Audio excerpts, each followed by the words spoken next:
So we are live now. Good afternoon to all.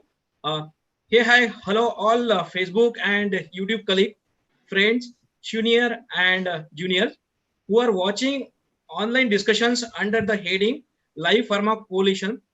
Every month, LPC brought to you various pharma experts from the R&D, academic, quality control, quality assurance,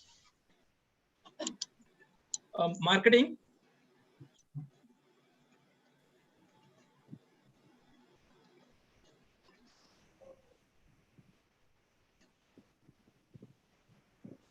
So marketing, sales, packaging, regulatory, supply chain, finance, HR, training, other pharma departments. This will enlighten knowledge about the current happening and the future in various departments and subfield of pharma at a glance. To begin with the online discussion today, under the heading of LPC of 5, this is the fifth Facebook and YouTube live webinar. In today's fifth Facebook and YouTube live webinar, we have a pharma expert speaker from academics, marketing and sales field, Mrs. Hazel Kamath, Mr. Raviraj Dev, and Mr. ICS Verma sir.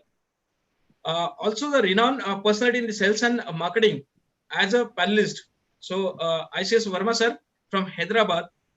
Now a few lines about thank you, our Raman. panelist and the speaker at the beginning. So ICS Verma sir, he is currently the leadership coach, corporate trainer, and mentor to young sales and the marketing professionals, member of the leadership excellence at Hardware Squares, having the 20 years of experience in pharmaceuticals, that is the Cipla Limited majorly. Started his career at the management trainee sales in Cipla Limited at the Guntur headquarters, Andhra Pradesh, and promoted to first as a business manager in Andhra Pradesh and Vidarbha, that is Chhattisgarh. Second is the sales manager, Hyderabad and Telangana. Head office manager, Mumbai South and the North India. Fourth, head of SAP sales and distribution, that is the India business operations. And the fifth is the business delivery head of the global project. And the sixth promotion that he got at the head of the customer engagement India and the MENA in the VSTEX at Hyderabad. So traveling across the world, manage and train the cross-functional teams on the digital platform and SAP in India, USA, Europe, and Africa continue. Once we look at his the qualifications, he has a number of the certifications. So he did his MBA in marketing from the Andhra University, EDP in senior leadership coach, IIM Bangalore, certificate in the digital footprints from University of the Edinburgh, certificate in successful penetrations, design and the business writing, University of the Colorado Boulders, and certificate in digital marketing and social media from the Google and the HubSpot Academy. Now over to ICS sir. Thank you, Raman. Thank you for the kind introduction.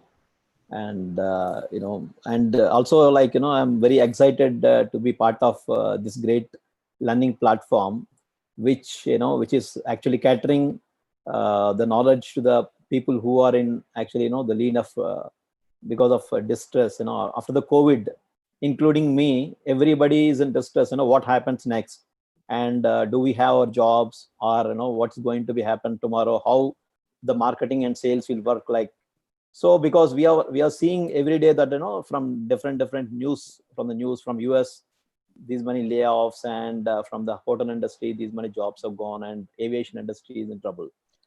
But what I could found was also the COVID, which brought, there are many positives. So today, we learned how to live in a family. That was one of the missing after after this industrialization and after the technology has taken over, and we were so busy in earning only money, and we were not looking at what our kids were doing, and what was the relationship that we had with our family and friends. And these 3 months has given us an ample time to understand our own family and made us realize what is more important than just earning. And so just I would like to quote one a quote from the Warren Buffett. He says that Warren Buffett is one of the greatest investors all times. Most of you might know him. So he says that the best part of investment is invest on yourself, and that too when everybody was in a fear, and they were in a confused mode. Better to stop that and start learning. So that will give you a strength. So when the things will be getting better, and then you are ready for the new world, and you can grab the opportunities. Yeah, thank you. And I welcome both Hazel Kamath and Ravi Raj, along with Raman Marke. Over to you, Raman. Thank you. Yeah, thank you so much, sir. So we'll on to the first speaker. So today we do have our first speaker is a Hazel Kamath. She is a content writer and a strategist, working with the Grow Fusely, and it's a company as and the SEO focus and the data driven content marketing firm. Much more about Hazel now. So she has done the MBA in the marketing and PGDM in pharma marketing. Has been the pharma marketer from over now more than the 12 years. She has been the part of the sales and the marketing team, managing the wide range of the therapeutic area, work with a different company. She has worked with the Novartis, Cipla, Piramal Healthcare, Abbott, Panacea Biotech, that is super specialty division. And she described herself as a passionate marketer who likes to experiment and learn on the go. Now, Hazel, you can start sharing your presentation. And Hazel, she shall be sharing a few insight and her thought onto a topic. So today she is going to cover her topic. The topic name is the new era of pharma digital marketing. Now over to Kamath. Hazel, to you. Thank you, Raman. First of all, I would begin with thanking the Life Pharma Coalition for this platform. I think it's an excellent idea for sharing knowledge and upgrading ourselves in the field of pharmaceuticals. I'm really pleased here because today I'm here to share insights on the topic which I'm going to talk about.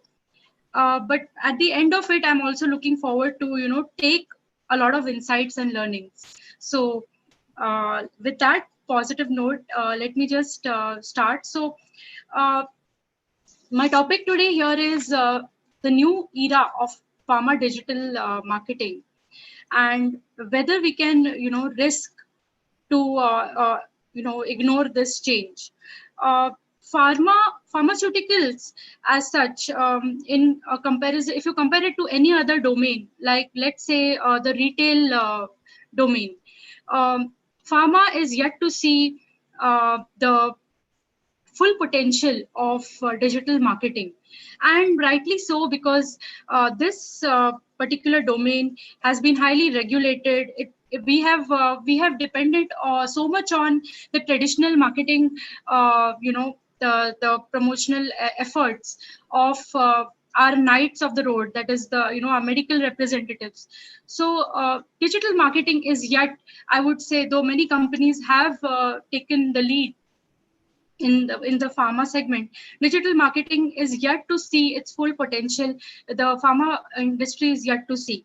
So how are we looking at it? But before I go on to that, I had just put some statistics together, and this is a survey which was conducted by DocPlexis. It's a platform where for our healthcare practitioners, they interact. It's a social networking platform for them, and they had conducted this survey amongst more than 12,000 Indian doctors. And this slide actually says it all. You can see that 72% of the healthcare practitioners today are going online And why not? Because 60% of the world is digital. That's the penetration of digital tools today.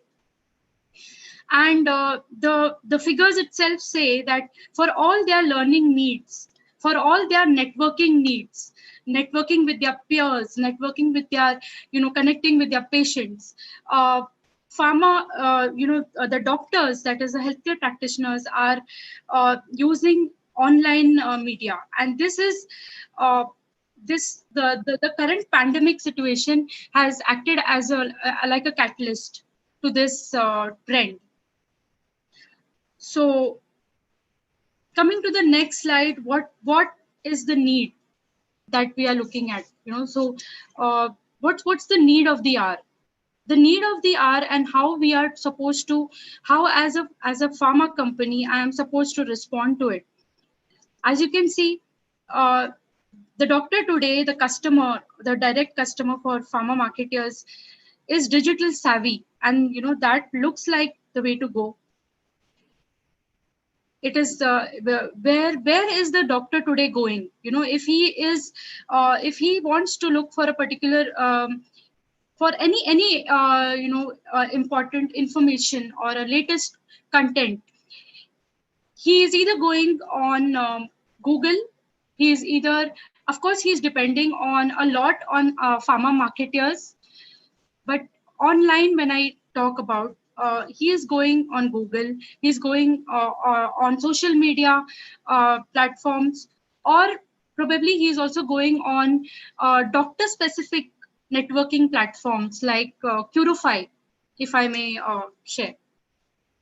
So if you have, for instance, if you have a doctor writing a keyword like for cyclosporin in a particular indication, that's where our content has to be. So basically, content should not just be produced, it has to be accessible. And that's what I'm talking about, how pharma marketers need to respond.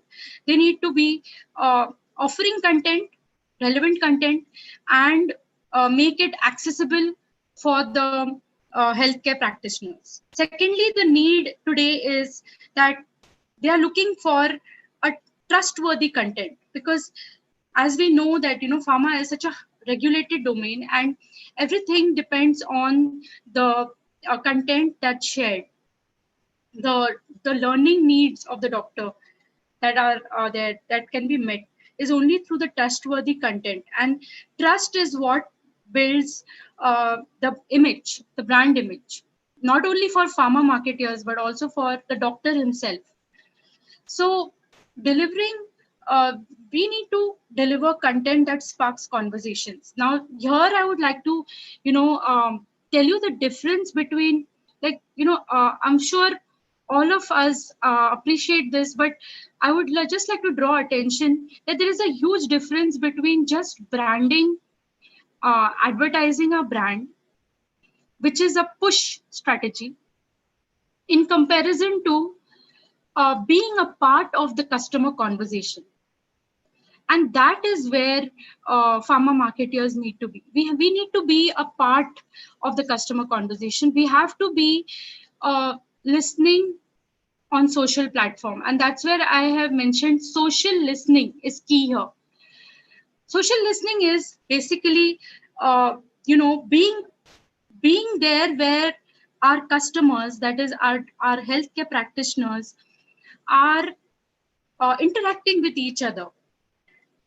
We need to be, have our antennas up and know what is happening, what are they talking about, what is the need that we can address, and that's how we can add value to them by not just sharing brand advertisement, but adding content, sharing content which is relevant to the conversations which are happening on social platforms, or the real need is there for them. And the third point which I have shared here is looking to strengthen their reputation. Everyone is in the Maslow's theory of needs, right? somewhere or the other, we are all trying to fulfill a certain need, and that includes doctors who are looking for recognition. And here I would like to state special emphasis on key opinion leaders, because they have been the backbone of pharma marketing. Pharma marketers depend a lot on key opinion leaders. And if you are able to help them in some way to impact peer behavior, I'm sorry, if you are able to impact peer behavior, help them impact peer behavior. And that again is through, supporting them through various digital solutions. So that's where, that's the need of the hour. And we do have many trailblazers. We do have trendsetters who have started almost a decade back. We have Novartis. Oh, of course, I have added very few of them here, but the list just keeps growing. You have Novartis with, they went social with their multiple sclerosis campaign. You have AstraZeneca, and the list just goes on. And they just keep adding. So that's what about the current scenario. And so, having said that, what are the possibilities today? If you ask me, they are endless, because if you can see that the amount of things that can be done, the amount of campaigns and the amount of strategies that can be included for a pharmaceutical in the pharmaceutical domain is endless. You start with content marketing. As I pointed out to you, the importance of offering relevant content to doctors. So we have websites, we have blog, we have email marketing, we have video marketing, which is a rave today, because video content is proving to be much more effective in delivering the required results in comparison to any other form. And not to miss the opportunities to partner with influencers. Digital marketing offers a huge possibility of, social, everyone is looking for some social proof, and that's what builds authority online. And that's where we are talking about opportunity to, partner with influencers. And I'm not just talking about key opinion leaders, but also pharma influencers. Like, for instance, you have John Mack. He's commonly known as the pharma guy on Twitter. And he is a very key influencer, pharma influencer, so we can partner with such key opinion leaders for content, to add authority to the content that we share. And finally, under content marketing, we have native advertising. And this is something which is very, I'm really passionate about, because it really interested me that how native advertising can help pharmaceuticals. Doctors are looking, forget doctors, it is about everyone. Everyone is looking for non-intrusive content. We don't want to see ads popping in. When I'm looking through a website, I am looking for content, and I see an ad popping in. What do? I immediately press the cross, the red cross, which is on the right hand top corner. So native advertising is something which can help, which can offer solutions here. We are offering non-intrusive content, which improves the user experience. As to say, the example which comes to my mind here is you have Curofy, which is a very famous social networking platform where doctors collaborate with their peers on certain patient cases. Now, how can that help a pharma company? How can it help me as a pharma marketer? What I can do is, add my content over there in a very non-intrusive form, relevant content, So if the doctor is looking for something related to, let's pick a therapy area, something related to asthma, and if a pharma marketer is operating in that particular uh, domain, therapy area, we have very subtle content suggestions put forward to them in a very non-intrusive form. So it acts as a very natural link, which diverts traffic from that platform to your particular blog or whatever page you want the person to get to. So the benefit here is that with native marketing, you are able to curate content, you're able to offer relevant content. So Curo5, for coming back to the example, Curo5, uh, if you go through their website, they mostly have content related to patient cases, expert opinions. So native marketing enables you to offer similar type of content so that it looks natural. It doesn't look like a paid promotion in a way. So that completes my the first possibility, that is content marketing. Coming to the second one, which is a very important one in the current digital world, and that is the search engine optimization, or which is commonly called as SEO. It is basically about positioning your website in the search engine result pages of the search engine. So as we all know, Google or any other search engines, they are the ones which everyone is going to today. If you want to look for something, you go and type it in Google. And Google's algorithms has its own way of ranking certain websites based on certain ranking factors. One of which is your on-page optimization, how well the page is optimized, how well you have used your keywords. So there are certain keywords which are which are used commonly by our audience, which is, in this case, we're talking about our doctors. And of course, we have backlinks. So if your website has got a strong backlink profile, so if certain, let me just elaborate on this point.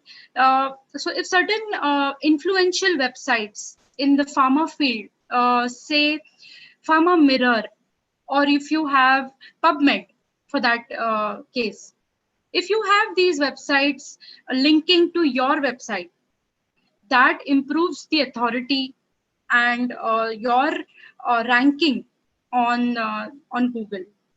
So search engine optimization is a very important part which pharma marketers can leverage. Because if a doctor is looking for a particular keyword, he's looking for something, your content has to be on the first page. And that's how you can drive traffic, you can get your end goals, whatever we are aiming at through our digital marketing campaign. And the next point is social media networking and the networking forums, like I just shared with you. Curo5 is one of them. So doctors are continuously looking to improve their authority when they are when they are interacting with their peers. They're looking for sharing good content, and that's where social media networking can help. Yes, I know what some of you must be thinking. Yes, social media does have a sketchy reputation amongst in the pharma field. But with 50% of the world on social media platforms, I don't think we can afford, as pharma marketers, we can afford to leave out this platform. So we can definitely use it to strengthen our visibility in terms of sharing new research. And also, as I shared with you, social listening, which is very key. You get to know what doctors are talking about in the therapy area. So that's where, as I feel, social media and the networking forums are a possibility. The last one, paid advertising, I have marked it in gray because it really depends a lot on various regulations. And as of now, in India, we don't have paid advertising for prescription drugs. Of course, for OTC OTC medications, we have it is allowed. So that brings me to my next slide. So what basically, what are we looking at for the digital presence? It is no more digital marketing, as per me, is no more a nice to have feature. A decade back, maybe we would think of, oh, should we invest in digital marketing? But today, if I look at the conditions, especially the current conditions where it's so difficult to meet a doctor and to connect with a doctor, digital first presence is something which is important and which is supposed to be included as a part of our strategy. So we are looking at a two-pronged approach here. That's what I put my thought in the slide, and I was thinking that we should have a two-pronged approach. We are talking about corporate branding for ourselves, and of course the key opinion leader branding support. So when I talk about corporate branding, again coming back to what the possibilities which we discussed in the past slide: value-driven content, video marketing, social media marketing, increasing my visibility there, sharing my research there. And a big one, digital tools for sales reps. We have many examples. In this case, we do have e-retailers. We have mobile applications, not only for doctors, but also for patients. And we can also have SEO to boost our visibility and our reach. So those are the possibilities. Those are the options that we have currently. And of course, when we come to the key opinion leader branding, content marketing for their blogs, there are many who would need support for their patient blogs.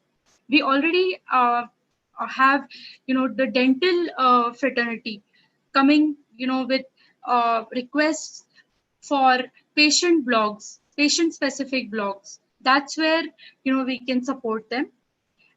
And of course, content support for various social platforms.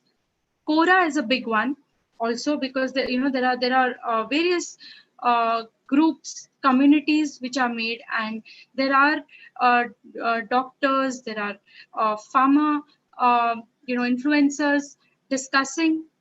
So you have these platforms where they may need content support. And of course, you have your patient education and the various support initiatives. So that's what are the options today. This is broadly how a digital marketing, an insight-driven digital strategy would look like. For instance, if it always starts with the objective, right? For us marketers. So if I'm looking at increasing the monthly site visits, I've taken a very very basic objective here. And if I'm looking at increasing my visits to my website or my blog by certain percentage, what are the strategies that I could use? I could use content marketing. I could use link building. So there is an entire strategy which we could have in earning links from very influential pharma websites, pharma related websites, and you have your keyword research. So you could do all these strategies. And of course, we have to track our success through certain indicators, certain key performance indicators, and which we're talking about the website sessions, how much traffic has increased to your website. Because here the objective that we are trying to achieve is increasing the site visits. So I have specified the KPIs which relate to this particular objective. You have your click-through rates, So if you have a call to action on your website, so call to action is, it could be anything. You are sharing a recent paper on the trends in a particular therapy area. So you ask the doctor to click on it and download that report. So that click can be measured. How many clicks have been have I received? So that is a way where I can in a way uh, find determine the success of my strategies. So with that, what does the future look like? What am I looking at?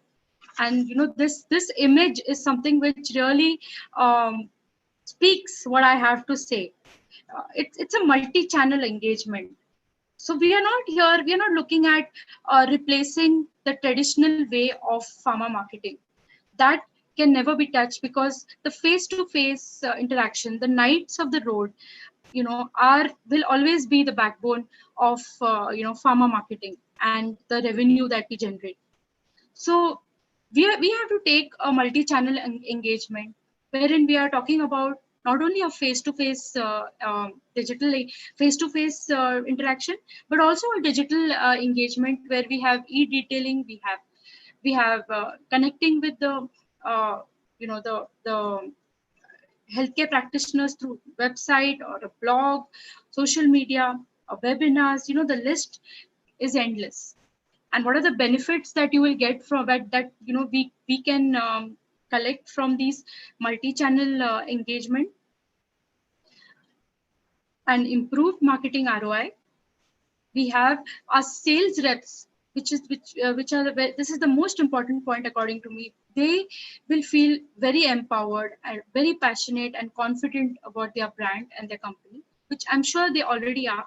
But the current times are so fluid, with them not being able to do their job 100%, that is them not being able to reach their doctor. I think digital marketing can prove to be a very strong companion in giving them the confidence to connect with their with the customer, and of course an edge over the competition and customer delight.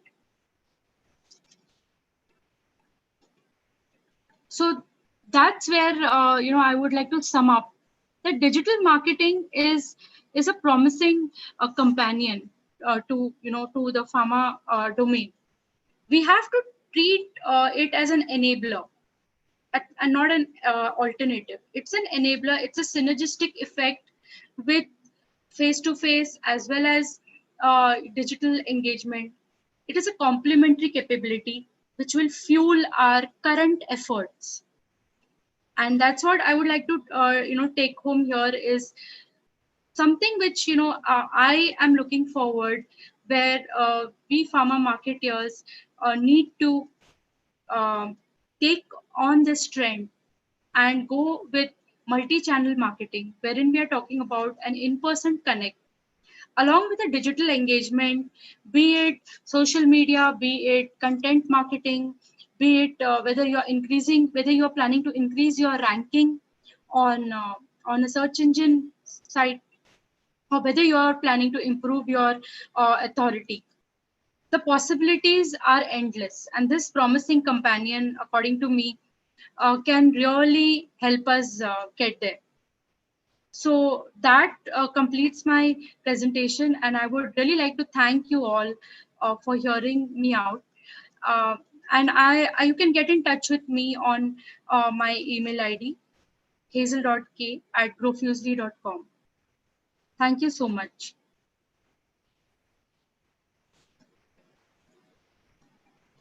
Yeah, thank you, Hazel. So we have a few questions from the people. So the first question is post-COVID. This is from Santosh Kumar Vajinapalli. So he's asking, post-COVID, everyone is speaking digital engaging, which is a big process. So overnight, it is not possible. And need digital. Does digital marketers need any, pharma need any digital marketer support in? That's a very, very valid question. In fact, if you ask me, it's $1 million question, because that's where, that is the question where a pharma company can make it, pharma, or for that matter, any company can make it, or, land up with, with no incremental value added. And that's where, as I said in my presentation also, that pharma digital marketing is a very tailored approach. It depends on the objectives, it depends on the customer needs, the therapy area of that particular organization which we're talking about. And that is where an expert can help. That's where a digital marketing consultant could help, because that's where he will, or the organization could look at your needs, your therapy area, the need gap, what is the need of the doctor, and design a strategy accordingly. So it's a very, if you ask me in one line, it's a very tailored approach that we have to take, and a digital consultant can surely help take it forward. Great. And we have one more question from Dheeraj Sharma. Sure. So what will be the pharma approach in COVID? So, I mean, many of the companies are coping with the situation. Even they are doing good sales. So the industry is taking care of health of the people. So getting us very much professional. But, like he wanted to ask, what is going to be happen after this COVID? So what are the changes that, we can expect?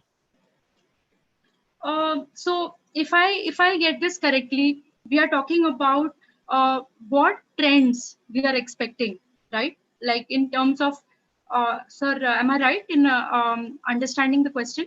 Yeah, so he's telling that, very much towards online. Everybody's talking about online. So what happens to the current sales force or kind of thing, like, that's what. Yes. So as I think I addressed this in my presentation, and I would like to restate it, that the traditional pharma marketing has always been and will always be the backbone of pharma marketing. Nothing can replace the night of the road. Perfect. So in spite of all the trends in digital and everything comes, still the human touch is required, and the field force and the marketing team will their role will be increased, or we value added, rather than just going and reminders. Absolutely. And digital marketing will help them. It will be an enabler. That's the word I would like to use here. It's an enabler. It will help the current representative to feel empowered to do his job, to reach his customer, to interact and to engage his customer, most importantly. Perfect. I think, thank you. And one more question from Ratnakar Kaul. Sure. So he's asking, do you think pharma companies should come together to a common platform to overcome the current situation, and how the digitalization can help achieve this? That's the first question. He has two questions. This is the first question. Well, that's a very good question. In fact, yes, actually, it's really food for thought. Why not? Like all of us are going through a time wherein we are not able to, that is something which has the pandemic situation is a leveler. It has brought all of us on the same platform, and I think yes, we should come together, and yes, the possibilities are endless, sir. I think yes, that's a very good. Yeah. So there are chances that pharma companies will have a there will be they come to a single platform and may promote. So that's what. True. Yeah. And another question: our health service are crashing now. How digitalization will reduce the fear around India and globe? So health, sorry, like in the scenario of COVID. Yes. So how digitalization is going to help in this kind of distress? So, sir, as I understand, so how I would like to answer this is, definitely there is a challenge. We are not being able to connect with the customer to the level which we used to before this pandemic. And slowly and steadily, yes, as I was discussing with Raman also just before we went live, is that slowly and steadily things are getting back, but it is going to take some time, right? Because doctors are skeptical, Yeah. reps are skeptical, everyone is skeptical of doing the face-to-face contact. So I think digital marketing will be a real, will really help in terms of uh, as I mentioned, content marketing. We have e-detailing aids. We have face-to-face, the live, like we are doing the Zoom call. Why not have a Zoom call with customers, with our doctors? So this phase is such a fluid phase that I think we should try and experiment with digital tools, and Okay. going forward, that's going to be the future. So we have to couple them together. Correct. Okay. Thank you, Raman. Yeah, Thank you, over sir. to you. Yeah. Thank you. Thank you very much, Hazel. Raman, Thank please. Yeah, Please. we will go on to the introducing our second speaker. So today we have our second speaker, uh, Mr. Raviraj Dev. Currently, he is working as a DGM Sales and Marketing with Planet Research India Private Limited.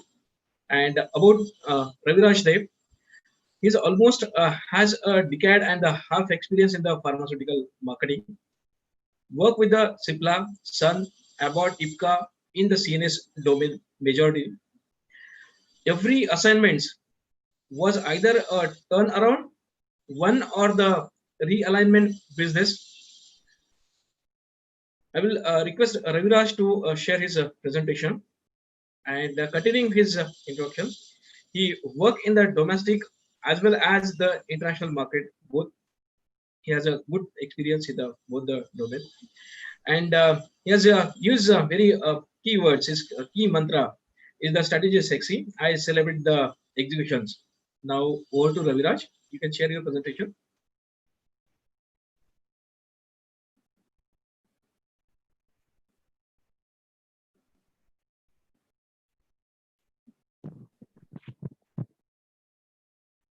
Good afternoon, everyone. I hope the slide is visible. Yeah. So now the topic that we would be covering right now will be, what is going to happen to the marketing practices. Okay. What will remain same and what would change. Right from the initial visual presentation, you could see a cat and a dog. Okay. It is like a catch-22 situation. What is going to change? What is not going to change? This presentation is more of a crystal ball gazing mode. Okay. I have put on some thoughts that I have experienced in the past 3 months, the rock and roll changes, and of course there is a lot of hope. Still, there is a lot of hope. When I talk about hope, before I go on to further, this is just a small disclaimer. Raman told me to have this right at the beginning of my presentation before I go ahead, because the views which are presented here are of the presenter only and they do not represent the view of any organization or group. The data points which have been shared are freely available in the public domain. This session is for educational objective only. Any resemblance to any incident described is purely coincidence. So I let the disclaimer off.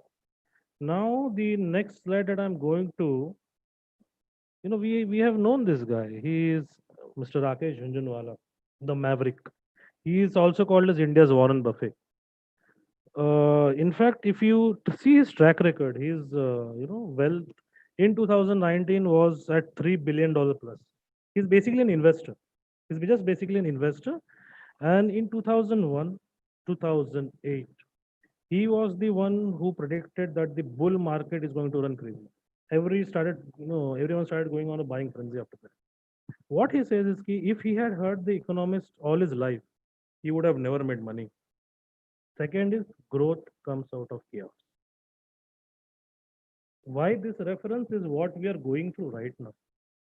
People will, there will be a lot of naysayers, it is difficult to move on. There are a lot of issues which are taking place. But yes, there is more than a silver lightning, if you ask. The past 3 months have, really taken, as my colleague Hazel has said, that the last 3 months have acted as a leveler for everyone. Now everybody is going to start afresh.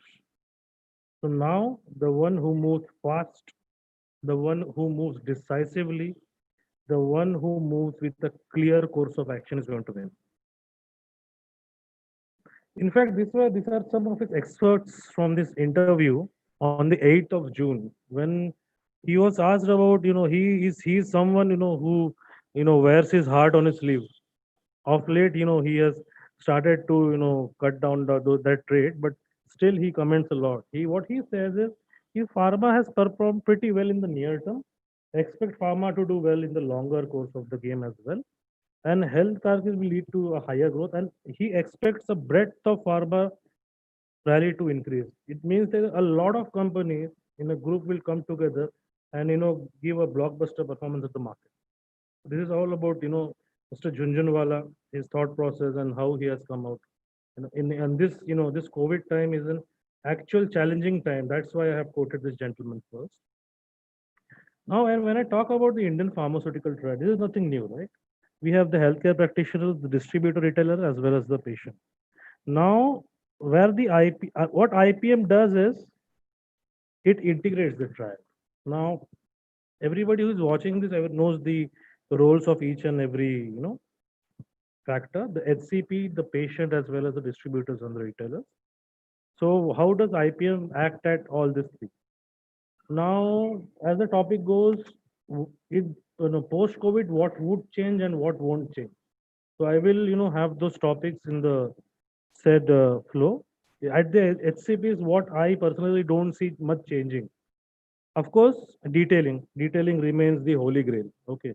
Now, of course, it will be a lot crisper. The tabs are being used. There are folders, and there are a lot of detailing aids which you could see in the market. That won't change. Retailer availability, stockist interaction, yes, that will go on as it is. You cannot cut down mostly, but yeah, there will be a lot of digitization in the process. $1 million question at the HCP is what would change? Yeah, rules of engagement CRM may change. There is a very high possibility. Now this is I just taken one specialty around 80. Now this is from a market report which is available on the domain online domains. This is the scenario till the 2nd of May. If you see now, in fact, if when we are in June, the situation has increased pretty much, but still it was during the nascent days of the lockdown. You see there 60% decrease in patient base. Now here if you see this, it sums up which are the times the doctor is consulting. Okay. And from through which platforms the doctor is able to see his patient referrals from the mostly is from the hospitals, of course. This is very interesting. The payment mode, if you see, is Paytm. Now, Paytm was the first portal post, if you remember, demonetization, which went all out, and hence the reach. Okay. And of course, Google Pay is very popular. Mode of communication by doctors with patients. There is a mobile app, which is very helpful. There is a telephone, which is very helpful. And then, of course, the golden standard, WhatsApp, then IMO, then we have Google Duo, then we have Facebook Messenger. These are the various things which are now used. Now, this gives everybody an idea that online consultation in some way or the other is the way ahead. Now, when I look at the existing scenario of marketing at HCPS, okay, I would request everybody to take what is coming on the next slide with a lot of spirit. Okay, webinar. Yes, yes. The golden resolve by all. Everybody does it, right? Everybody does it. There are a lot of doctor friends I have. They are like Ravi here.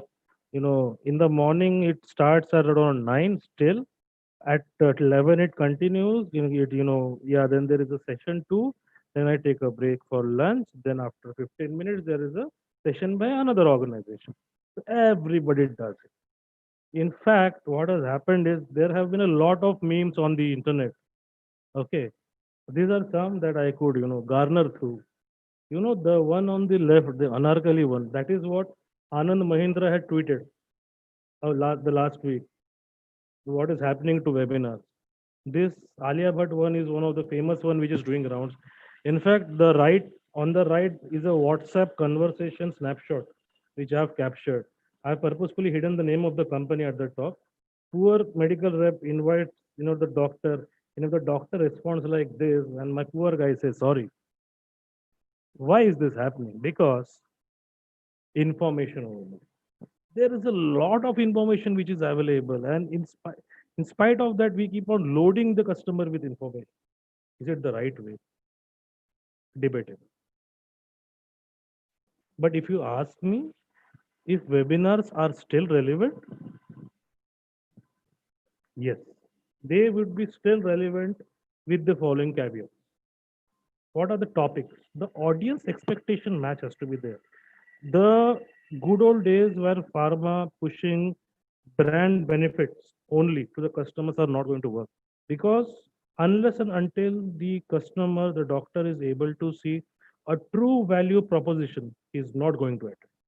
Point one. Point two, yeah, if there could be CME credit points, it would add icing onto the cake. If you ask me, it's a must right now.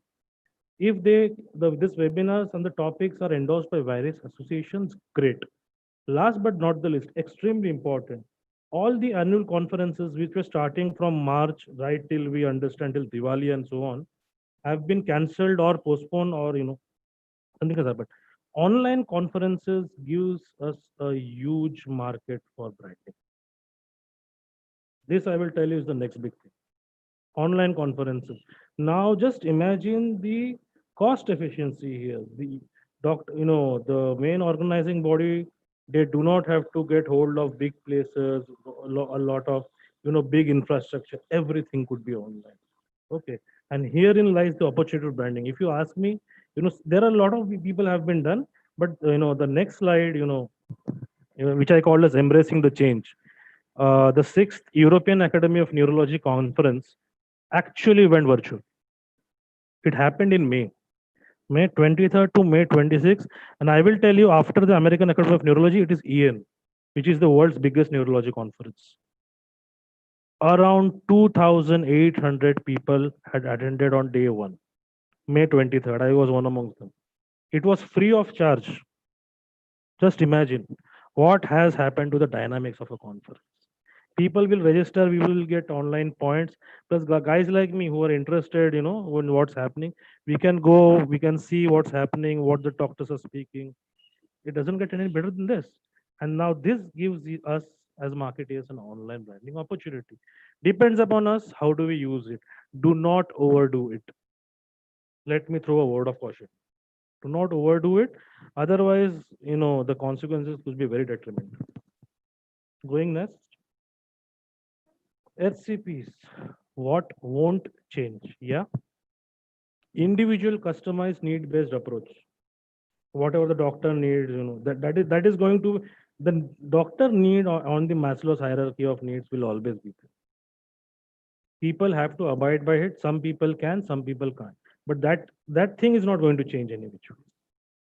What would change in the service matrix is the mass marketing approach. Now, when I talk about the mass marketing approach, it talks about the entirety of the marketing plan.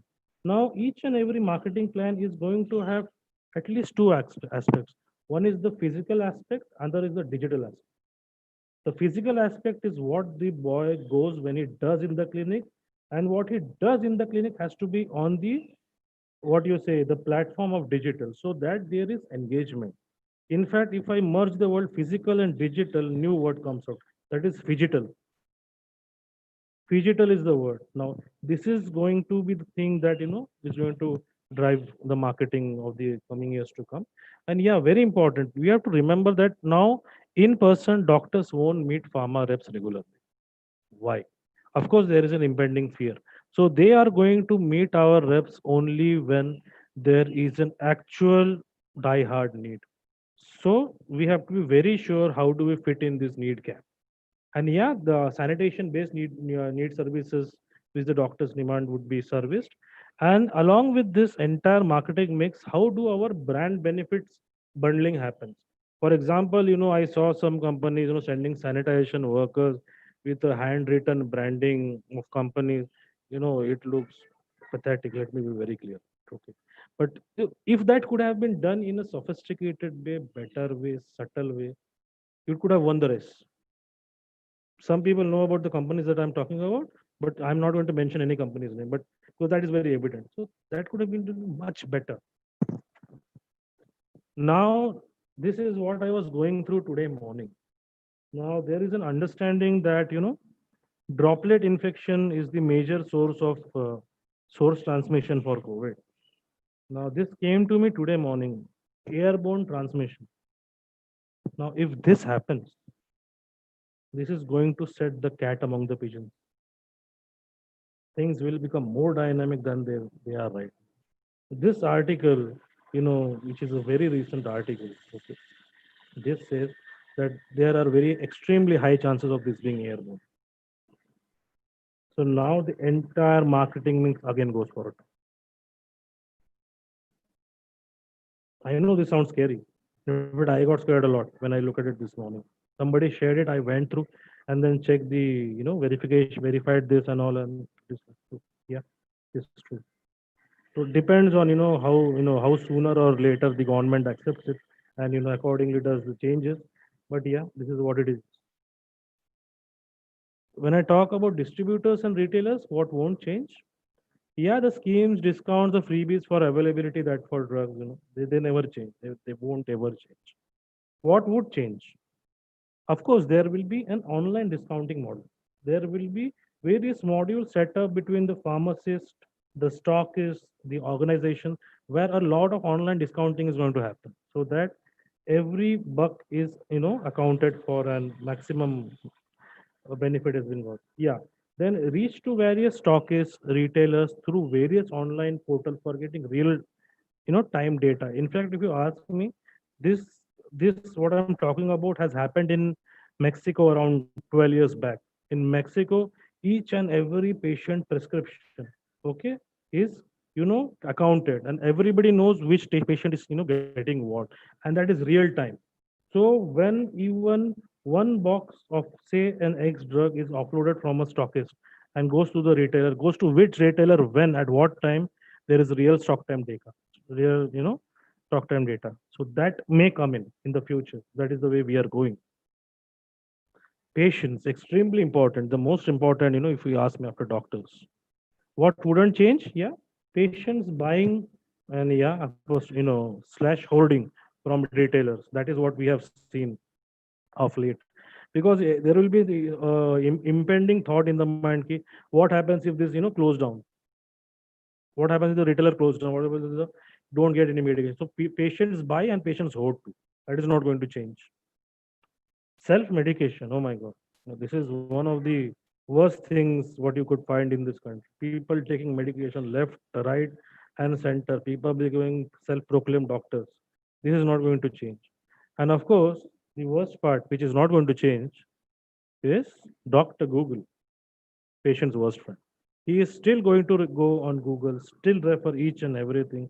And then, first of all, let himself be confused. That is the first part.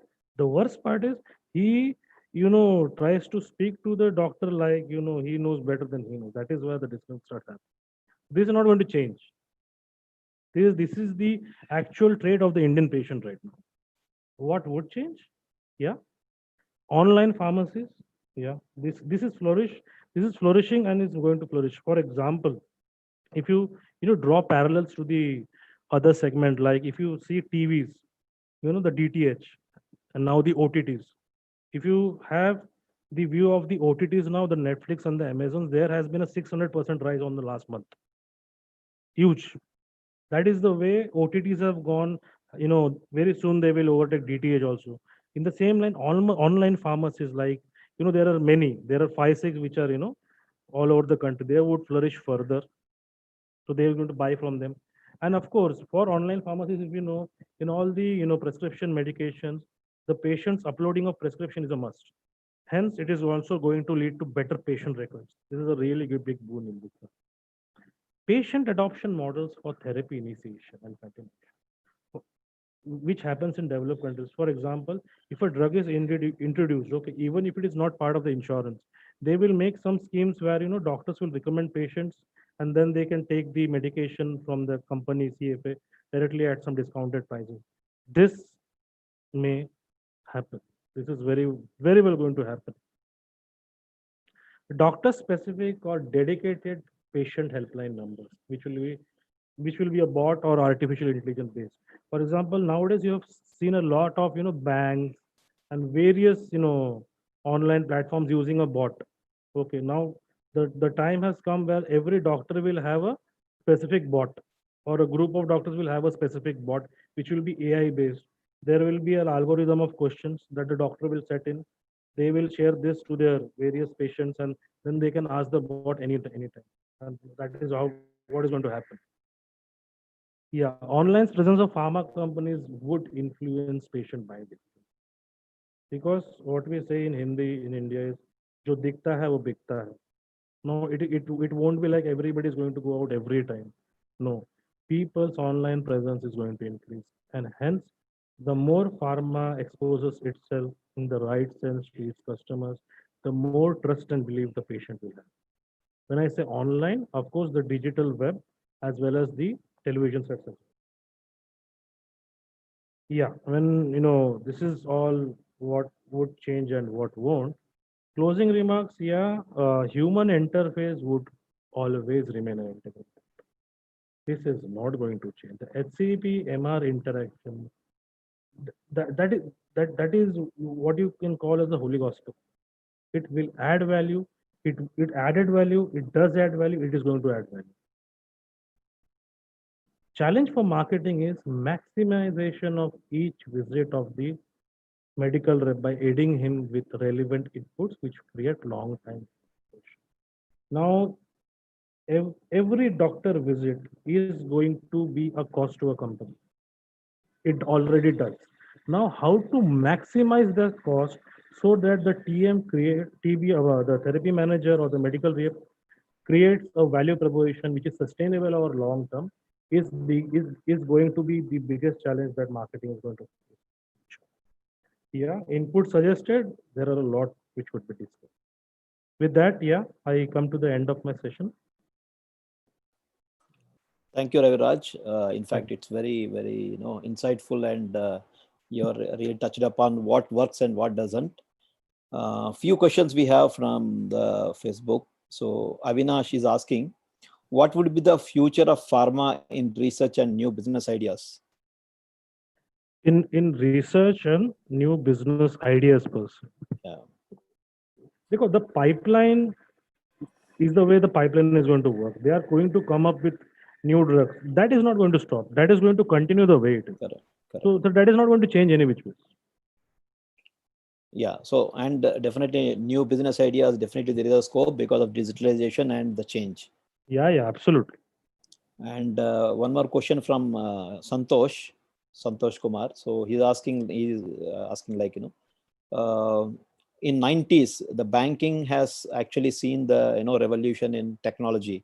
And today, previously we used to stand on the lines, and today we are just doing it from home. So will that be applicable to the pharma, or it takes time? Rome was never built in a day, nor was the 1990s revolution. Everything has its own timeline. What if I can code right from the 1980, late 1980s, with the telecom revolution, which has which Sam Petroda along with Rajiv Gandhi began, and that is where it all began. Okay. It has taken a lot of time. In fact, how much? 2 decades? 2 decades has taken us right now. Yes. So we see this pharma pharma marketing and IPM as a whole is very conservative. Okay, because our marketing matrix is absolutely different from other industry. FMCG marketing matrix. Yes. So we will take time, but surely we will move in an absolute solid way forward. That is what. Yeah, and this COVID has actually accelerated the the technological growth. Absolutely, there is a ICS. I'm telling you, COVID has given a lot of people more opportunity than they can ever think. Yes. True. Some people are coming out like, they don't believe that they could do themselves something. Yeah. In marketing, I'm saying. Perfect. Yeah. Thank you. Over to you, Raman. Thank you, Raviraj. Thanks, ICS. Thanks. Pleasure.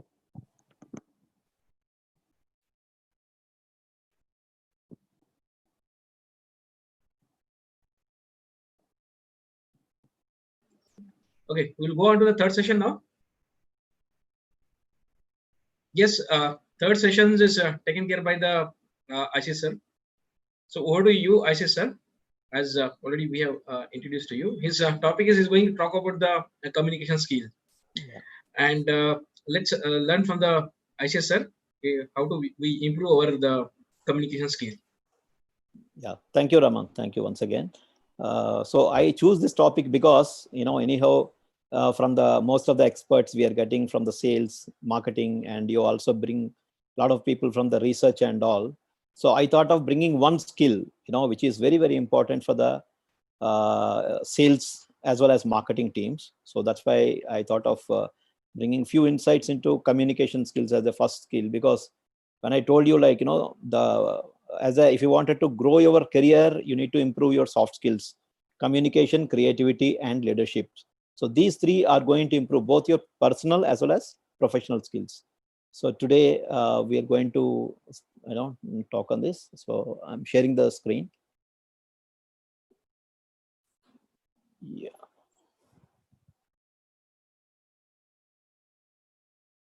Is it visible? Yeah, perfect.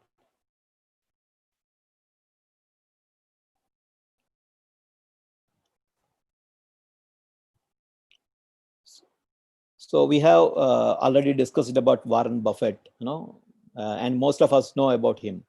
He's one of the fourth richest man in the world, and he knew where to invest and how to invest. That's why he became so famous, and he has actually showed us how to invest, when in times of distress, and how to improve your assets. He said that if you can't communicate, it's like winking at a girl in the dark. Nothing happens, right? I know most of you know this, because you know how to wink. It's not in the dark, it's in the light. It should be in the light, because if you have the entire brain power in the world, but still you have to able to transmit it, and that transmission is called communication. So when it comes to communication, most of the times we feel that it's a speaking good English. My friends, let me clarify you here. English is a language and communication is an art.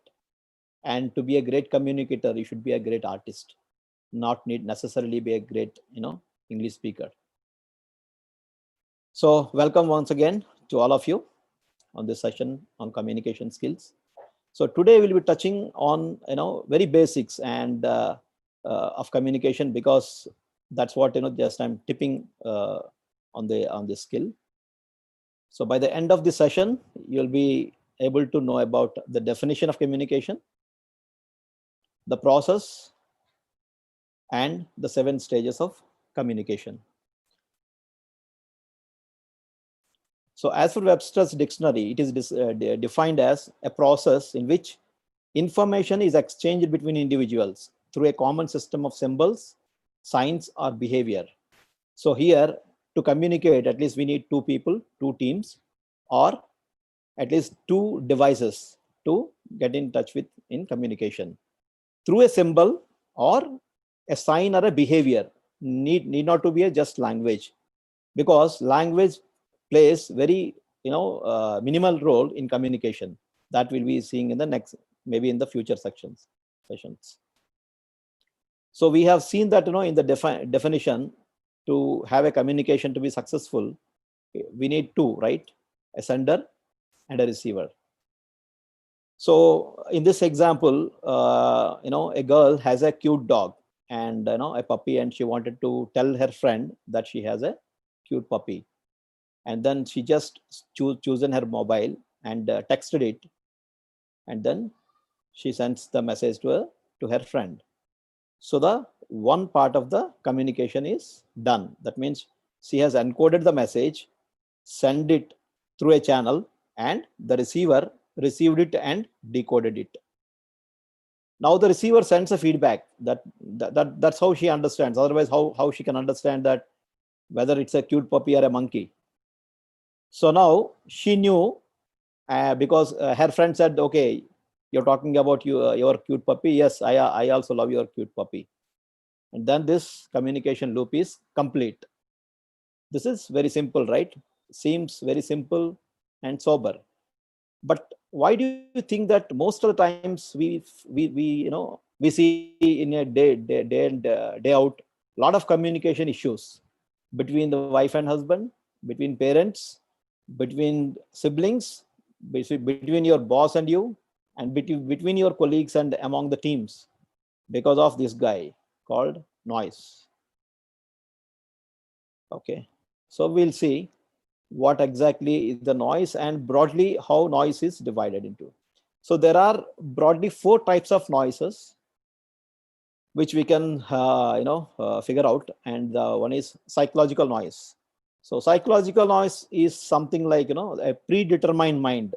For example, today's session, like if I don't like Raman, for example, or Raman doesn't like me, even whatever I give gold in the presentation, Raman does not understand, because he already preconceived it that ICS doesn't know anything. So that's called a psychological barrier. Similarly, you had a fight with at your home, and you have gone to the office, and now you are taking a presentation or you are listening to your boss. Believe me, you don't get anything, and you might have experienced this. And your boss might have asked you, "Arey, where are you? Are you here in the room or somewhere else?" Right? That's a psychological barrier, right? And then physical. So physical barrier is anything that comes, after the COVID, we have seen a lot of online sessions, and we are taking a session and your kid has come and, he has taken your phone away to play. So that's called a physical noise, or a music, a loud music when you are taking a session or when you're talking, or when 2 of the friends are talking and somebody is making the noises.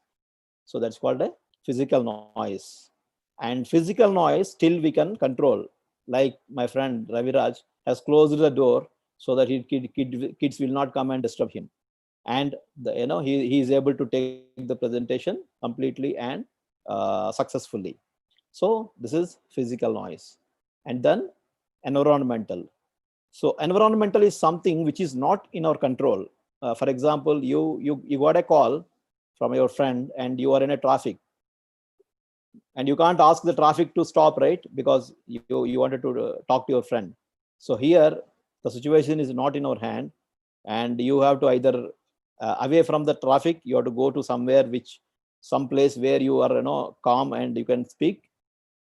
Otherwise you will text him that I will talk to you later. So this is called environmental noise. And then semantic. This is my favorite, because I saw a lot of friends, they use kind of words, nobody understands. And once they stop speaking, you need a dictionary to find out what they said, whether they are appreciating you or they have, they're abusing you, nothing. But here, the problem is they think that they're smart and they have communicated so perfectly and with a posh vocabulary. But the problem is the entire purpose of communication is lost here. So what is the purpose of communication? What you have wanted to communicate has to be reached to the other person, and you have to, in fact, you have to receive it in the feedback that she has understood or he has understood. Here, there is no chance of understanding, right? So don't try to use those kind of, very rich vocabulary. Rich vocabulary can be used if you have all the colleagues who understand the similar language, right? And then comes, so we have discussed about all the 4 steps of noise, and then we'll see what are the 7 stages of communication in the process. The sender, who sends a message, The message is something that, information which is sent by the sender. Encoding is how a message is sent, whether it's through a verbal, whether by talk, or through a written, or by email. That is called encoding. And channel is what device you are using, whether it's an internet, whether it's email, or whether it's a face-to-face, or it may be a mobile. So in our example, she has used a mobile. So channel was mobile. And the receiver is the person who receives the message. It's very simple. And decoding. Decoding is whatever has been encrypted or encoded will be decoded by the receiver. So the sender encodes it, the receiver decodes it. And then feedback, when the receiver sends back to the sender what he understood, and then that is called feedback. Okay, now it's time for a small quiz. How many types of noises are discussed? You can just type A, B, C, or D. 2, 4, C3, D1. In your Facebook chat, you can just type how many noises are discussed in this presentation. I put very simple presentation because I don't want to overload, information overload, so that you will remember. Maybe in the next session, you will learn another one thing. So it is B, 4 noises, right? One is physical, psychological, environmental, and the other one is semantic. A response from a receiver is called encode, decode, feedback, none of the above. What is the answer? Correct, feedback. Very simple, right? So that's why I'm not stopping much. So the medium through which communication travels: channel, encode, decode, D, context. So it's a communication medium is called channel. Okay. Thank you very much. So this is a small effort to just give you an introduction about communication and what is the importance. Probably in the future sessions we'll be connecting with you on more about the other types of communication and how to use the body language and other important aspects of communication. Thank you very much. Over to you, Raman.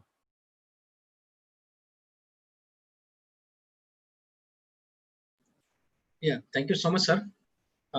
Any questions from audience? Other types of communication, how to use Yeah. So I think most of them, they try to give you the answer. Yeah. For the questions. Yes. Yeah, I could see in the chat box. People type the messages. So okay. So it was very by simple. the time any questions comes, we will take and consider at the last. Sure. Okay. Okay. Yeah. So we will move on to the last session of today's, and majorly these sessions it's going to cover about. We will see now. There is the need of like the changing it now. So change in the brand plan in the current time, right? So you have to start with that. So most of the questions is coming in our minds. How do we plan for 2020 when the post-COVID-19, that is a new normal that we say currently has yet to be established. The era has not finished yet. And as we all are aware about, the annual brand planning can be one of the most hectic and highly charged time of the year. And that's without the global crisis of the scale that the COVID-19 pandemic, currently it's a present, has a present. The plan successfully in the current environment terms must be the first plan for the planning by the setting a clear expectation and the leveraging the right technology to the uh, enable effective collaborations. Then the balance begin. The first is the thoughtful and exhaustive with the working rapidly in the consolidated time frame, and finally develop the multiple scenario plan for the 2020 that will make it possible to pivot nimbly and the progress despite over evolving the dynamics.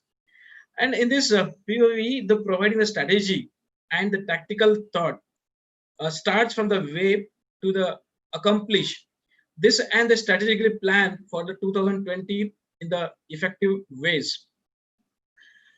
Once we look at the COVID-19 is currently the escalating and amplifying the trends, and that had already been working their way into the healthcare, and in addition to creating the entirely new one, it's a need to move very quickly and decisively than ever before.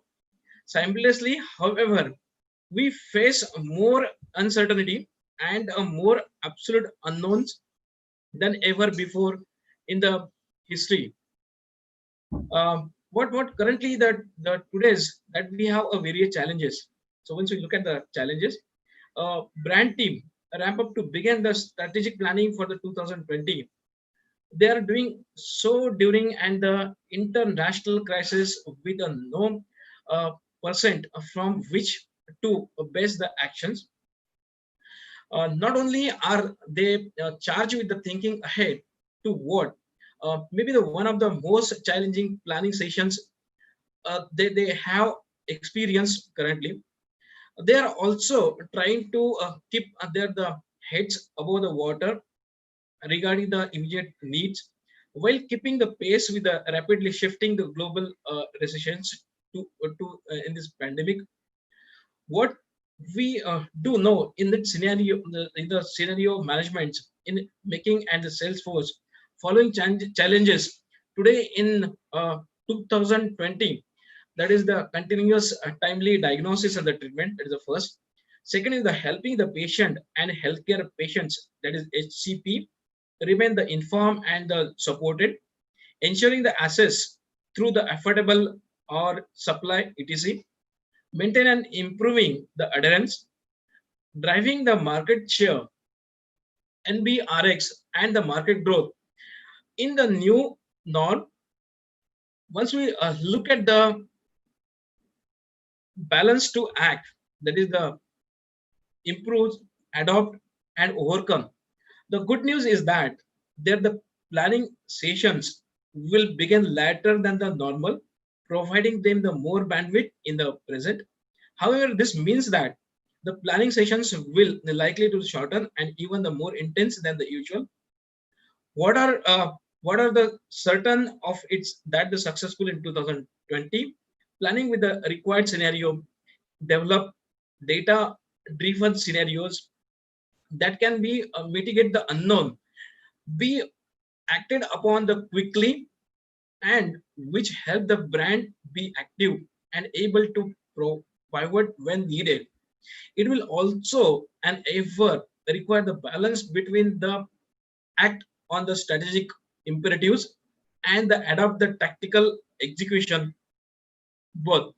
Once we look at the strategic imperatives and actions, the hyper focus on the creating the customer experiences that really enrich the human corrections despite the fever or no visit from the medical representative. A strong relationship with the doctors, that is the HCPs, need to be built and maintained across the personal and the non-personal channels. For example, brands can work to support and improve the point of the care experience. Often today, via the telemedicine, it's coming in the very big way for the both patient as well as for the SCP. Launching a product that is in the post-COVID scenario will necessarily creating a new hockey stick that is trajectory.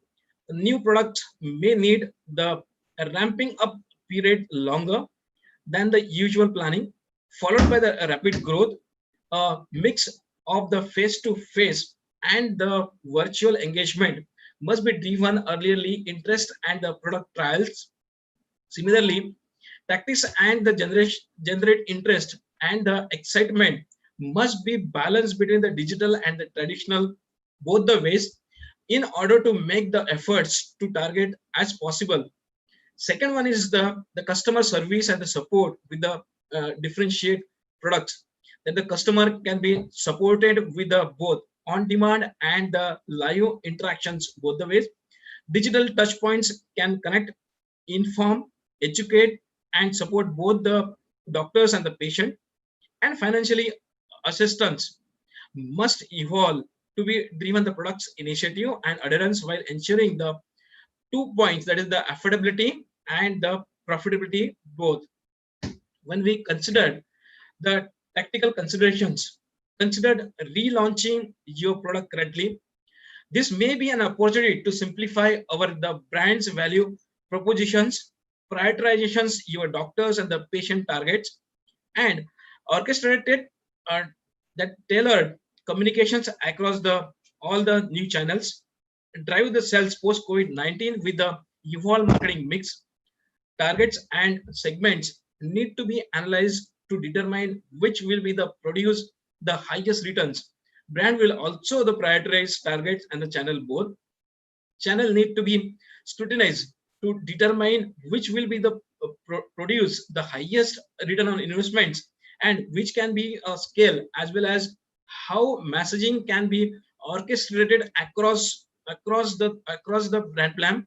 Having the data allowing the brand to make the informed decisions and develop the multiple scenarios, those that use the data with the differentiate themselves in the marketplace. In 2020, use different the tactical considerations in the 4 ways. That is, the first is use, but don't overuse the digital the outreach.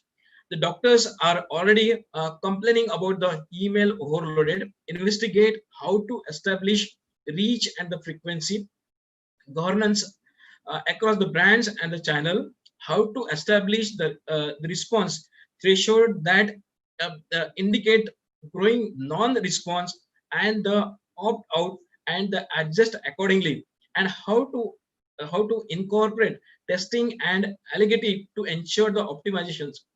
Number 2, make the most of the technology solutions to provide the agility efficiently and effectively, to ensure that the existing tools, Salesforce, that is the Adobe etc., are being used to be the fullest optimal, and the point to point the tech gaps that are the preventing effective and the effective omni channels executions, and explore the innovations can driven the our budget goal, meet customer needs, and provide the effective differentiations. Third point, develop 2 to 3 plan at the varying investments level and with the varying market levers. Be ready to be the agile in the second half of the 2020, though the continuous monitoring and the objective key results, that the leadings and the laggings indicators, insights, and the learnings, make the decisions based on the multiple data points, from the market research to a market mix analysis to source like the paid and media response rate. Number 4, plan for the plannings. Let's approach planning thoughtfully and assume that the planning will be done remotely, and not always the live. Remote, what complexity that we can, with the thoughtful use of the technology such as the Zoom as well as the Microsoft Teams for online meetings with the breakout sessions capability, that is the virtual whiteboard meetings, and the Microsoft Text as well as the Google Suite to communicate the shares files with the specific group, both inside and outside your organizations. And the starts early with the timeline, stay small, with the smaller than the normal the work teams directly by the strategy and keep everyone informed with online collaboration space, considering different format and the facilities to keep the things fresh. For example, rest your minds with a short virtual workshop. And once we look at the which are the best practices that currently we can adopt during this COVID time, don't start from the stretch. That is a referral to the best of the last year work and considered how things may be the shifted based on the impact of the COVID-19 on your customer. That is the first point. And the second is the stay informed continuously that to monitor the trends and the seek outside perspectives. Third is the develop the scenarios. We again back to the business scenario, both the internally and with your the partner both. Optimize and the scale spendings, assess, understanding the new norms, prioritizations, opportunities, and fine-tune orchestras. That is that determines the next best actions to construct the customer orchestra objectives. Once we look at the all the points at a glance, when we summarize all the points, that we cannot know how long the COVID-19 pandemic will be last or what the post-COVID-19 worlds will look like for the patients, for the doctors, for payers, as well as the pharmacy or the pharma companies. All we know is that this will be a definitely and data-driven planning scenarios will be allow the branding to be agile and can provide the competitive advantage. This approach required thoughtful planning, collaborations, coordinations, which can be seen challenging in this stimulus times, but which will provide the profoundly worthwhile. Brand will find the priority opportunities to the greater than the challenging phase. Then, when the priority plan of the products here. I will sum up all the points, and of course now we will come at the last part of the today's webinar. Of course, we have gone through the all our four topics today. Thanks to all our three speakers. Okay, especially Hazel from the very busy schedule. She has given us the time. Of course, Raviraj shaping up the new footprint of the organizations in India currently. And I say, sir, thank you so much for your the time spending with the audience. And lastly, I will like to thanks the all audience. We got the highest number of the question in today's session, as well as close to 50 plus people they were the watching us since from last to the end, and hope that the last that is the LPC-4 we have crossed the 1000 viewers in Facebook as well as YouTube, 50 plus on a same day. We'll expect the more today, and let's hope for the LPC-6 in the next Sunday. So over to all one by one. Aishi sir, just take home message to the audience. Thank you, Raman, and thank you, Hazel and Ravi. So it's a great insights. We have actually explored a lot of digital and non-digital tools to actually address the field as well as marketing people. And still we have a few questions. Probably we can take in the next session, or like one of this thing is more what I caught into my eyes. Sir, ongoing education for pharma professionals is missing nowadays in your advice.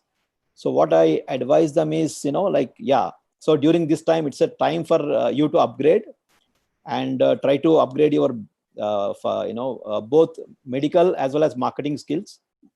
Until otherwise, because otherwise you will be not in the race. So thank you very much. And Ravi, please go ahead. Yeah, thanks for the opportunity, Raman. Thanks, ICS. It's it's really great to be back in touch with all of you. Okay, and yeah, always this kind of sessions I guess add on to people, and it will make everybody aligned to the new way of marketing, digital and non-digital and everything else. Yeah. Hazel? I would really like to thank everyone. First of all, the live Pharma Coalition. As I mentioned, and I started off with my presentation saying that it's a wonderful platform for exchanging knowledge and listening to peers in the industry. And of course, the COVID times have brought us pharma marketers in a very changed situation. And I think change has always been a constant for us. So we should go with the flow, and we should like as I discussed, multi-channel marketing is the way to go. So that's the take home for me. And thank you very much to all the speakers. In fact, Raman, you thanked all of us, but I would also like to thank you because you also shared very valuable insights. Thank you. Yeah. Thank you so much to all. Thank you, sir. Bye. Thanks. Take care.